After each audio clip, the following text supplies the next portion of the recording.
What's up, everyone, and welcome back to another amazing episode of The Magnetic Operator. We got Sam here doing who knows what. That was an M-O. Oh. Magnetic Operator. I can't put my fingers together without doing that, so M-O, right? I don't even know what You can't do it quick. Yeah, you make the M. M-O. There you go. What's your M-O? That's what we're going to talk about today. That is what we're going to talk about. So let's dive in. We're going to talk about specifically how this might be a little bit different of approach, but just hear us out.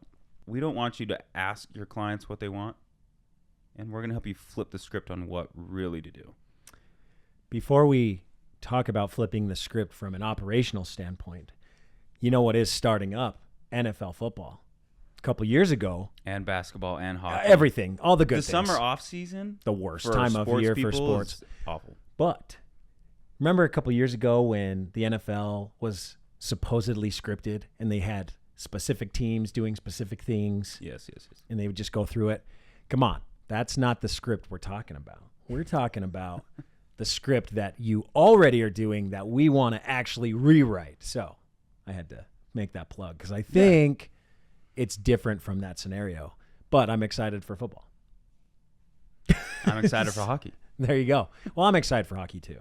But yeah, what's the script? That's what we're going to try to flip today, right? Explore why asking your clients what they want might be the wrong approach. That's really interesting. I'm excited to dive deeply into the question that's been posed by one of our folks today. So should we go into Beyond Mach 1? Let's do it. Okay, Beyond Mach 1, taking facility operations supersonic.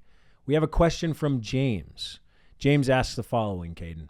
My clients never seem to know what they want, only what they don't want. Isn't that the truth? How can I understand my clients better?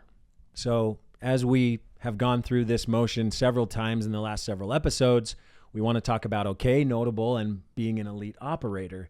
And we're going to dive deeply into that. So Caden, with the question, clients never seem to know what they want, only what they don't want, and how can they understand their clients better? How can we answer James when it comes to what does an okay operator do, the notable operator, and then what's elite look like? Let's start with okay. Well, so again, okay is that first level. So depending on where you're at, you're going to say like, all right, I'm going to try and do the okay level. If I'm not there yet, then I'm going to try and be a little bit more notable to my clients. Then I'm going to be an elite. So think of it in a progression state. You might already be ready to go to elite, and that's where the meat of our episode is going to be. So if you're ready for that, then that's awesome. But let's talk about a challenge. This is how you're going to be able to analyze kind of where you're at. So someone who is around the level 1, they approach the service quality of the relationship at a level that, like, no matter what they do, it's just like the default system. Happenstance. Yeah. It's just like, hey, whatever happens, happens, and I'm not going to really look at it unless I'm told I have to, which again is to the question, the clients only share what they don't want, but that can lead to poor quality, which actually bleeds into a lot of the service side of things. And a lot of problems, right? That would get in the way of you being able to deliver service. So when you're in that state of you're just there. Yeah, floating.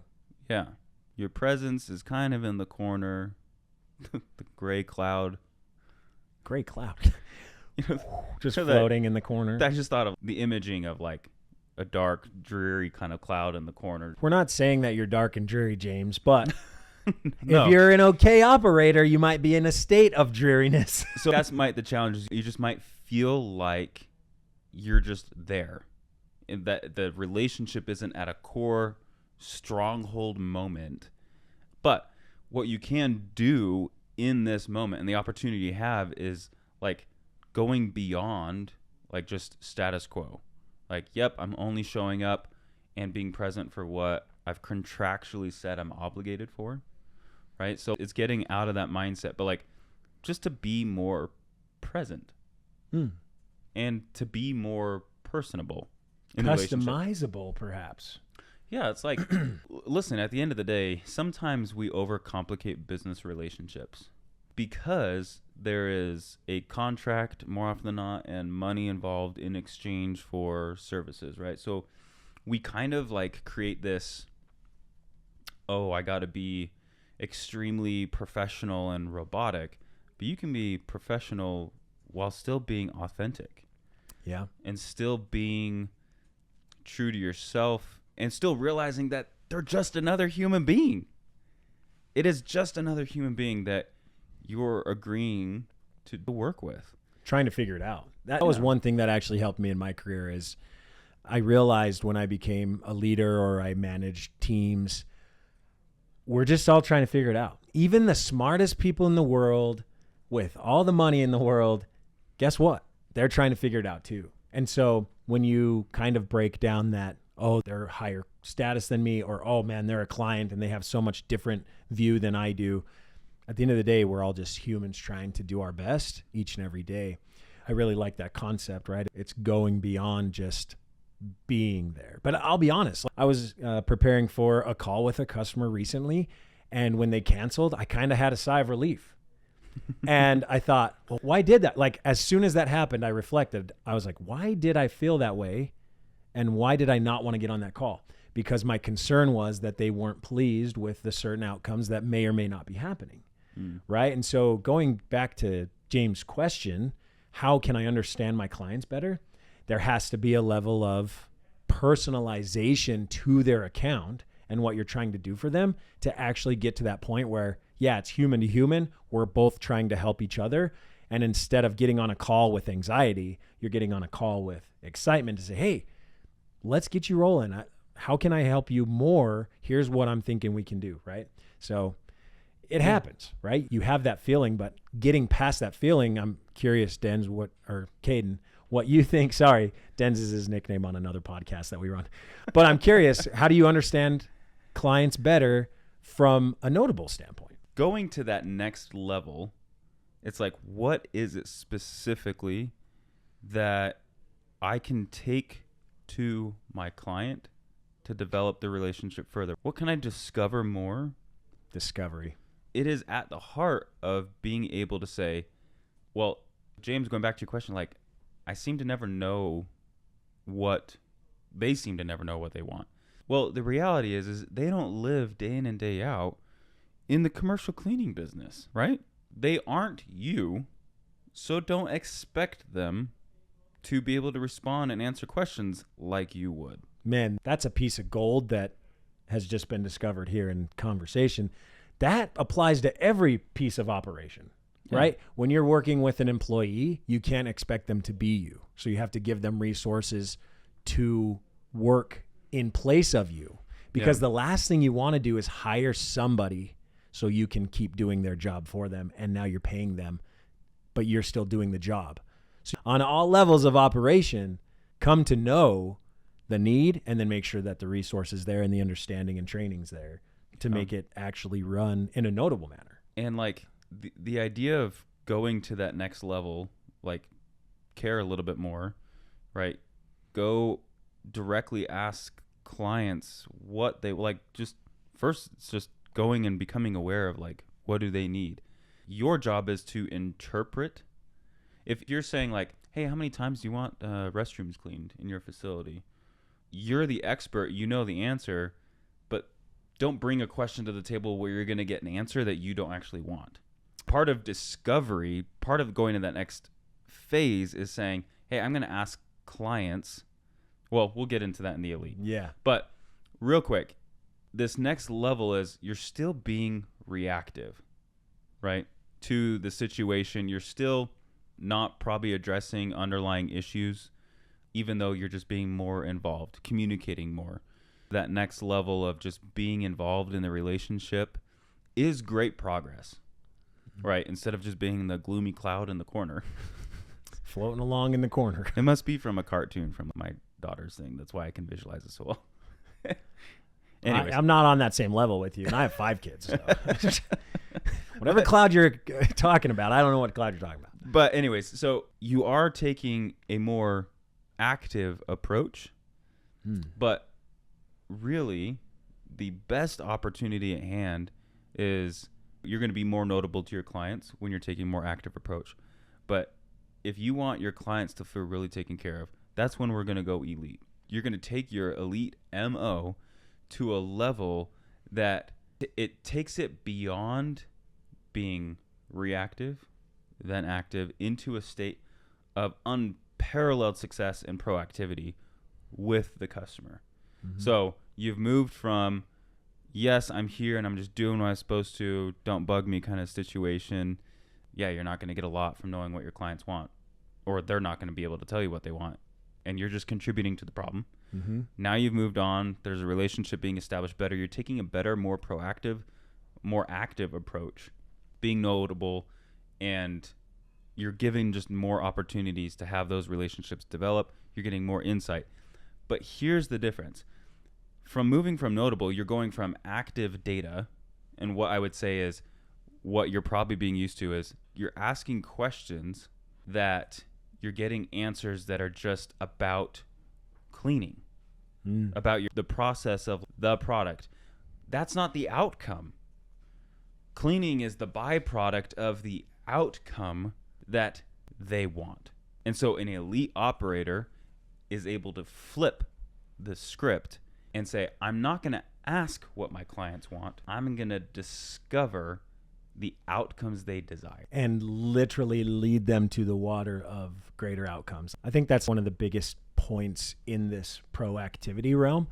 When you're reactive, you're not ahead of it. Yeah. Right? You are on top of it as a notable person, or if you're okay, you're behind it and catching up, right? Yep. That's reactive.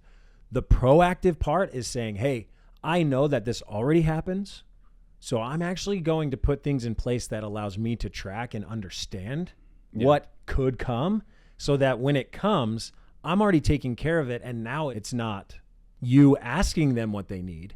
It's you taking care of things you already know. And sometimes that can be hard. Like, you may not have all the answers. So then how do you come to know the answers? It literally is talking with those clients, not just about, hey, what are the problems? What don't you want happening? It's, hey, we've recognized this as something that's happened with our customers in the past. Is this the same for you? If so, let's explore how we can mitigate that, prevent it, right? Be proactive together, partner together to make sure that this thing doesn't happen. And that level of proactivity is you getting ahead of the problem before it becomes a problem. And that's an elite MO. Yeah, well, and the other piece of that is that as an operator, there are different levels that I've often talked about in coaching other operators on how to go to that next level. So I'm going to break this down, and I'm going to talk about the progression of focus as an operator that gets you to this elite MO status. Now, I'm going to go from the status of, for literally the thousands of people that Otuvy has helped over the years, in all of those conversations, there is a main common denominator of where the desire to become a better operator always starts. And it's with managers, right? Literally, it is the majority. So bringing that data to the table, the common trend that we constantly see is I need to get my leaders and managers doing X. It's an internal thing. I need to prove that things are happening internally for our own internal sake. Often it's also involved in the client. I'm trying to prove that things are being done from a client perspective.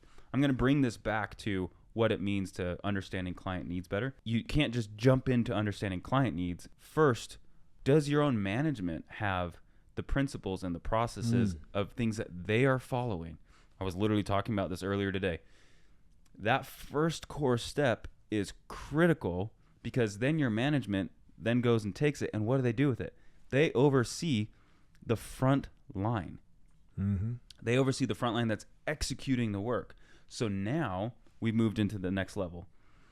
And the next level is the fact that my front line is also doing work that I'm also going to set up practices and processes and playbooks that allow them to document and track. So now that they have the proof, now that they can go back. So here's the key. Before you get to the third step, which is involving your client, what's happened? Internally, you've set up pieces of data collection that allows you to now go address things with the client. Yeah. So it's like that third level. Now I'm going to get clients involved in communication. Well, James, you say that my clients never seem to know what they want. There's a lot of truth to that. They don't know what they don't know. And so what data can you provide that helps them come to the conclusion of this is the outcome and desire I wish to be achieving with this relationship? And then you go back and you're like, all right, how can we arrive at that desired outcome? Let's build it out. Now, if we want to go one more step, I'll give you a bonus step. Supersonic. Supersonic. Let's call it going supersonic. Is taking it to the fourth level of Inception Deep. Oh, geez. And we're going all over the place. Thanks, Leonardo. DiCaprio. That's Inception. Come on. It is the idea that the fourth layer is how do you gather data that surpasses the client? And what I mean by that is there's a way we do this, but there's many tools out there to do it. And it's not even just a tool, it's any process. How do you go gather public opinion on how you are doing so that you can skip clients feeling like, oh, I want this, this, and this. The call I was on earlier, it comes down to the point where if you can bring to the client what their tenants want, yeah, through data says, hey, the outcome you are trying to achieve as a business, let's take commercial office space, for example. You're trying to keep your tenants happy, the businesses that you serve here and providing this facility. Well, I have some data I would like to present to you about how happy or not happy they are. And then all of a sudden the customer perks up. I was like, what? Yeah, it's like, so where are you guys missing the mark? Where are you going? But now you have data through the management and frontline processes that you're doing what the contract states. And this is like, well, the client doesn't seem to know what they want. That's okay. And even if they say they want it one way, don't make it about that. Yeah. Bring data to the table that says this is affecting your business. Like you want to keep your tenants happy. That's directly turning the conversation to the revenue they are earning to say, hey, you know what? I really care about your business. I care about what you're building here. I would like to share some data and insight that I've gathered for you that we've already taken an approach to correct to make them happy, which makes them happy working in your facility. But there's a few places that were misaligned, and I just want to bring them to you. Now, it doesn't matter what they seem to think that they want, is you're bringing data to the table of things that they care about, which is keeping their customers happy. So that's what I mean when I say flip the script. I mean, you're honestly, how you're responding to James in that point is it's an ideal profile, right? What can you uncover about the common person you work with and sell to and provide a service to, and then you go personalize with those types of discoveries with data to back it up. So like it's twofold. You understand who you're targeting, you come to understand through research, study, data, and then when you go to them to actually build that relationship, come to understand them better, you already know a lot about them from a general standpoint, and then you get to discover more about their specific use case and pains. But it shows you as the expert, the people that they can trust to handle your facility. Yeah, I love that.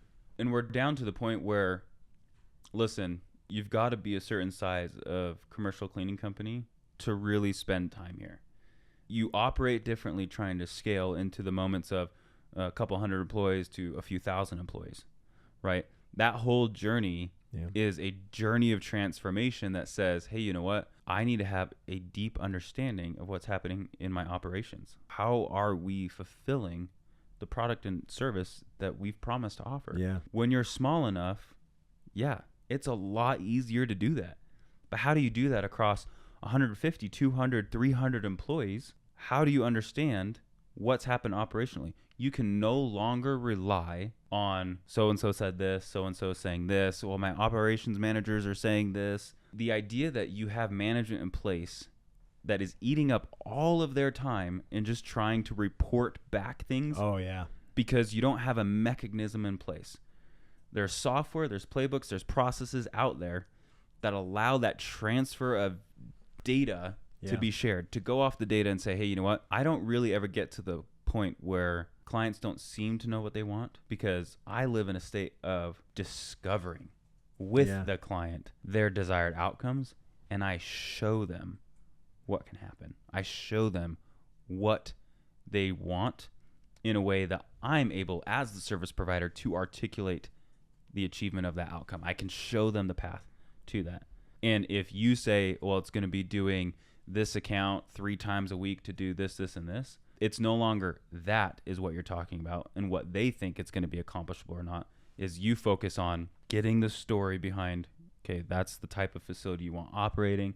You want people taken care of this way. You want to make sure that, especially when flu season comes around, that you're not going to have problems because you're on top of the cleanliness and the sanitation of your facility. Like all of those things, make it about that. And then just the way you are going to get there is, here's how often we have to clean. Yeah. So what do you think, what are the top 3 ways that they can flip the script on relationships? Well, the first step is you can't just tell your clients like, hey, here's what we're going to do, and then just leave it at that. Do you have an agreed upon engagement plan? Which means whatever cadence that looks like. It's how often are we going to check in? What are we going to review? What are we going to talk about? It is what are all the pieces of engagement that's comprehensive to the level of understanding of what's happening. And I'm going to bring to that table and we're going to talk about it. So they've got to clearly know what that comprehensive engagement plan looks like. Yeah. They got to agree to it. Number 2, I kind of already said this, but if I were to put it in the next bullet point, is you are the expert. An expert doesn't talk about the cleaning process. An expert actually talks about the outcome and sells the outcome, right? The cleaning process is just the way to get to the outcome. So if you want to be an expert, you're going to say, hey, we're going to do this process, but you're going to center it all on the outcome. The value. Yeah. Right? Yeah. So that would be number 2. Number 3 is align your goals with the expectations. So now that's the third and final step, is you have to reverse engineer everything. Mm-hmm. Right? You've done the first 2. You've done the comprehensive engagement plan. You've done establishing yourself as the authority, as the expert. Now it's work your way backwards and say, hey, we are going to revisit these goals, and we're going to bring it all back to, are we hitting them? Are we meeting the expectations that have initially been set? That would be 3 quick ways, and those are process things. Go implement a process and outline a 1-pager that explains it to these customers that you're bringing on. Hey, here's what our relationship's going to look like, and here's how we're going to flip the script on our client relationship. So it's not, hey, my clients never seem to know what they want, James. How can I understand my clients better? It's a working, collaborative relationship that you map out from the beginning and that all parties are on board with. Here's an argument for you. It all sounds good. You develop this path and you start having this engagement, and there's the expertise and aligning the goals with the expectations. And the customer says this to you after you've done all that. I don't care, Caden. I don't care. So as a building service contractor, most of the time they're competing on exclusively price, not so much the relationship building and the script that you're suggesting here. What is your response to that? Customer doesn't care. All I'm worried about is my price. I'm flipping the script on you. My argument is they do care, which is why contract turnover in the industry is so high. Because the satisfaction rate of the majority of the industry is constantly like, hey, you aren't doing a good job. So like they say they don't care, they want to make it about price. They do care. Because if they didn't truly care, then they would just stick with the crappy service that they have forever and not try and keep finding new people to do the job. So you got to differentiate yourself. Yeah. Right. So here's the thing. You're not going to be for everyone. That's the reality. But what's interesting about competing on price is if this industry doesn't change the narrative that we only just ever talk about and compete on price, then that's where it will always end. Race to the bottom. The literal challenge of the industry that's in front of itself is, how is everyone going to help flip the script even with expectations of the customers? Because here's the problem is everyone comes and it's just like, all right, yeah, clean my facilities, do it for this price. Well, this person says they can do it cheaper over here, right? If that's all you are allowing customers to, and if you respond, you just did a disservice to the entire industry to be like, okay, fine, So we'll we cut can our take it, price. yeah. Like people realize like it's not so much about competition. You've just set a precedence that makes it harder for everyone, including yourself, because other people are doing it. So the hot take here is to hold true to establishing a decent competitive profit margin, right? But at the end of the day is what you are focused on is the problem in the community that you developed and that you guys are the expert in solving to the point where they don't trust. I've said this before, but they have FOMO, the fear of missing out if they chose someone else, because the value proposition that you've brought to the table is irresistible. And I guarantee you it's never going to be on price. Love it. Great stuff today. So the last thing I will say is while price does matter, you can't just eliminate it. Don't let it be the deciding factor to your behavior as an organization. Level up. Because if all of the industry would level up and set a new precedence of what should be expected, again, we will flip the script of the industry as a whole on what it takes to truly keep facilities clean, keep them sanitary, keep people happy. Like, there is a direct cause and effect on the cleanliness of an environment, the organization, the appearance of an environment to everyone's mental state, because we are all human beings. And it's all subconscious. Like, it's, for me, there are people in the world that love living in trash. I get it. They do. But most people, it's the same desire as human beings of like, there is literally this perception of wealth that comes with the nicer things and things being clean and taken care of and feeling like it's organized and pristine. If you want to debate that, you just probably aren't the right person in the industry. Like, in all honesty, because the level of quality comes down to a level of happiness in life that gets developed. Like, you can do this with anything, any scenario. We can go through this process and be like, all right, are you willing to pay a little bit more of a premium price for a cruise ship that has nicer things and it's taken care of and like there's not cobwebs and whatever it is? Yeah. Yeah. Most human behavior is, most people do care about it. So if you let a person try and haggle you on price, foundationalize yourself on the fact that deeper on the inside, they too want that premium experience. Yes, they don't want to pay for it, but the desire is there. So if the desire is there, and that's an innate human responsibility of wanting to be in a nicer environment, to feel good, like, lean into that side. You're like, well, don't you want to provide X, Y, and Z? Don't you want to establish this cultural vibe in your business? Whatever it is. I could go on forever about that. But ultimately, James, going back to your question, there are ways to flip the script. Hopefully some of the things we talked about today give you some ideas on flipping the script about the outcome instead of just what does my client think they want. Bring the conversation down to earth, literally. Like, about the floor. It's bringing about what is going to make people live their best life. Paint the picture. Cleaning in our environment that we live in and show up to at work day in and day out has a direct impact on our happiness. So flip the script, make it about that, and go from there. So that's it. James, hopefully that was helpful. And all of you listeners, hopefully that was helpful for you as well. If you want to participate in these questions that get submitted, it's just VIP@CadenHutchens.com. We build our episodes around the questions that are being asked by the audience and our clients. So thanks. Thanks, That's everyone. it for today.